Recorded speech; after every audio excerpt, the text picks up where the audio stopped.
Hey, Skeefy here.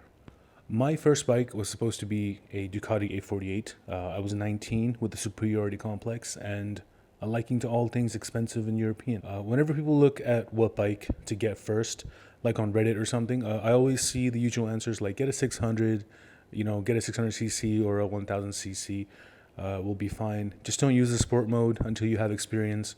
Or just get a Triumph Rocket 3 and get it over with, bro. But what's more important than CCs is your location.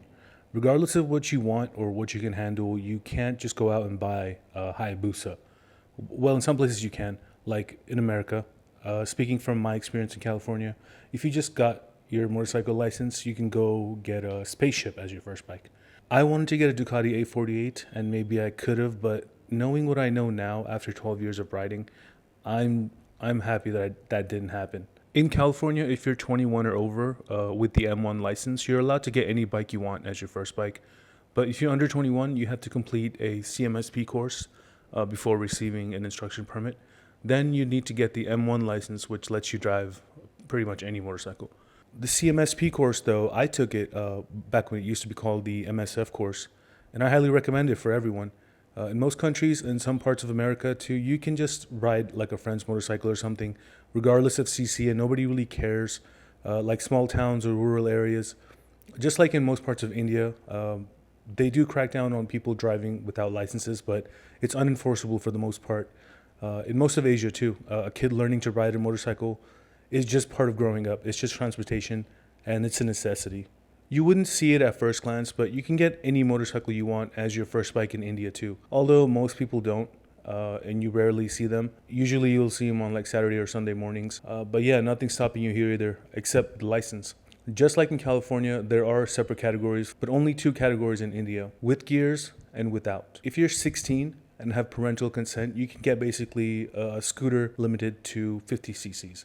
If you're 18, you can get any motorcycle you want, no parental consent required. Once you get your license, you can get a Ducati, a Hayabusa, the Rocket 3. I've seen them here in my city plenty of times because I ride on the same freeways as they do. For the majority of the population, though, they're just not feasible. They're extremely impractical and expensive.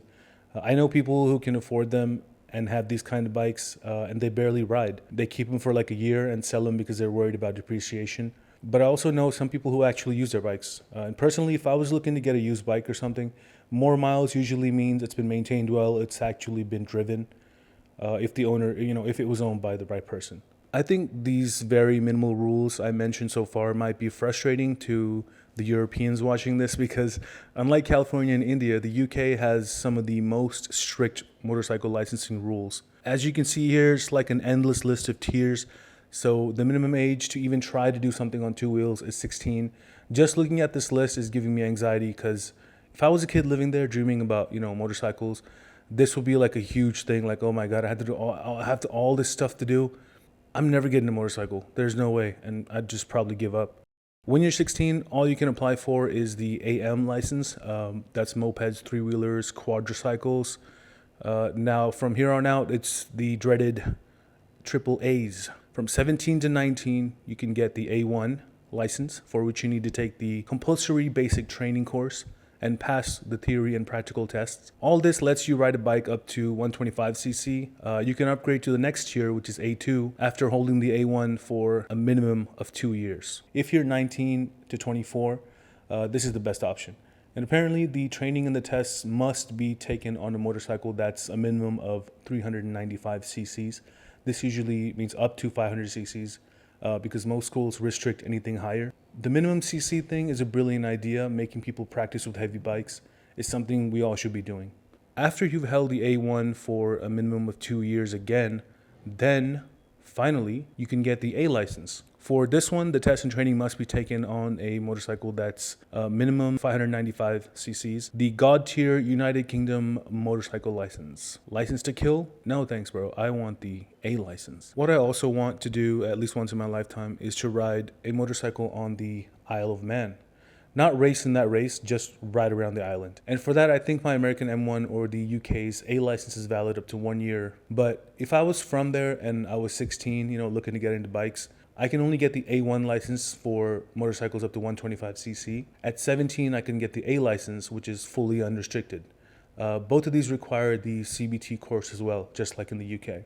Here's something interesting I found out while researching this. If you're from the Isle of Man and are thinking to move to the UK sometime in the future and want to get a motorcycle license there, I suggest you get the full A license at IOM and then exchange it for the A license in the UK, because they're allowed to be exchanged regardless of your age. So I thought that's pretty cool. You don't have to wait, 2 years for every tier in the UK after you move there. One place that kind of found the perfect in between, a healthy balance for my liking, is Japan. You don't have to take a course to apply for the license. You can get your license on the same day as you take the written and practical tests, as long as you pass them both in one try and in one sitting. But unless you're One Punch Man, it's almost impossible to do this because of the difficulty of the test. Most people attend a driving school, which takes about 15 to 30 days. If you already have a car driver's license, you can be exempt from the written portion of the tests. What you can't avoid and what everyone must take is the aptitude test. I'm quoting here, the result of this has no bearing on your eligibility.